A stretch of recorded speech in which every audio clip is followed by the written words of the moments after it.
থেকে আর মাত্র কয়েক পা পিছিয়ে ভারত পাকিস্তান। চূড়ান্ত এমন উত্তেজনার মধ্যেই ভারতের সীমান্তরক্ষী বাহিনীর সদস্যকে আটক করেছে শাহবাজ শরীফের দেশটি। পাঞ্জাবের ফিরোজপুর অঞ্চলে আন্তর্জাতিক সীমান্ত পার হওয়ার অভিযোগে ভারতীয় ওই সেনাকে আটক করে পাকিস্তানি বাহিনী। শুধু কাশ্মীরই নয়, পাকিস্তানের সাথে ভারতের সব সীমান্ত ঘিরেই দুই বাহিনী রয়েছে মুখোমুখি অবস্থানে।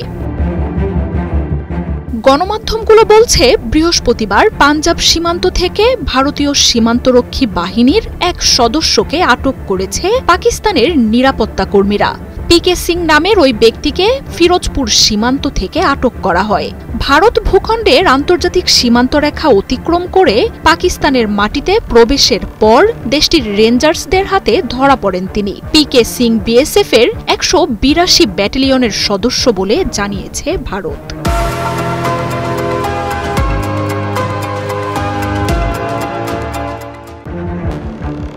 ভারতের দাবি, পাকিস্তানের ভূখণ্ডে ভুল করে প্রবেশ করে বিএসএফ এর ওই সদস্য। পাকিস্তানের সীমান্ত বেড়া পাড়ি দেওয়ার এই ঘটনাকে অনিচ্ছাকৃত বলেও জানাচ্ছে নরেন্দ্র মোদীর দেশ। তবে এই ঘটনা এমন এক সময়ে ঘটেছে যখন কাশ্মীরকে ঘিরে আরেকটি যুদ্ধের মুখোমুখি দাঁড়িয়ে দক্ষিণ এশিয়ার এই দুই পরমাণু শক্তিধর দেশ। মঙ্গলবার কাশ্মীরের পেহেলগামে সন্ত্রাসী হামলায় ভারতীয় অন্তত ২৬ পর্যটকের মৃত্যু হয়। হামলার এই ঘটনায় সাথে সাথেই পাকিস্তানের উপর দায় চাপায় ভারত।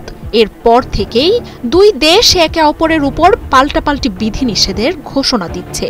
শুধু কূটনৈতিক টানাপোড়েন নয়, কাশ্মীরের এই হামলার ঘটনাকে ঘিরে বিশ্বের অন্যতম বিপজ্জনক এই সীমান্তে এখন পুরোপুরি যুদ্ধের প্রস্তুতি চলছে। জন্মলগ্ন থেকেই চিরবৈরী দুই প্রতিবেশী ভারত পাকিস্তান লড়েছে বেশ কয়েকটি যুদ্ধ। এমনকি কাশ্মীরকে ঘিরেই একাধিক সংঘাতে জড়িয়েছে দেশ দুটি। সম্প্রতি কাশ্মীরকে ঘিরে ভারত পাকিস্তানের বাকযুদ্ধ তীব্র রূপ নেয়। দুই দেশের সামরিক বাহিনীর প্রধান থেকে শুরু করে নরেন্দ্র মোদী ও শাহবাজ শরীফের সর্বোচ্চ নেতারাও কাশ্মীর ইস্যুকে ঘিরে উত্তাপ ছড়াচ্ছিলেন। দুই দেশ অঞ্চলটিকে ঘিরে আবারও যুদ্ধের পথেই হাঁটছে কিনা এই নিয়ে শঙ্কাও জানাচ্ছিলেন আন্তর্জাতিক বিশ্লেষকরা। এর মধ্যেই কাশ্মীরে স্মরণকালের ভয়াবহ সন্ত্রাসী হামলা যেন আগুনে ঘি ঢেলেছে। গেল মাসে পাকিস্তানের বালুচিস্তানে জাফর এক্সপ্রেস ট্রেনে ভয়াবহ হামলার ঘটনায় ভারতের জড়িত থাকার অভিযোগ আনে পাকিস্তান। সেই নিয়েই দুই দেশের দ্বিপাক্ষিক সম্পর্ক তলানিতে নেমে আসে।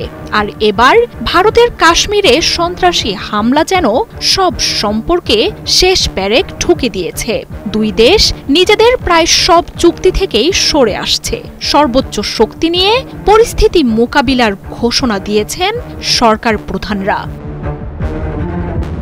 মার্জিয়া উপমা, ৭১।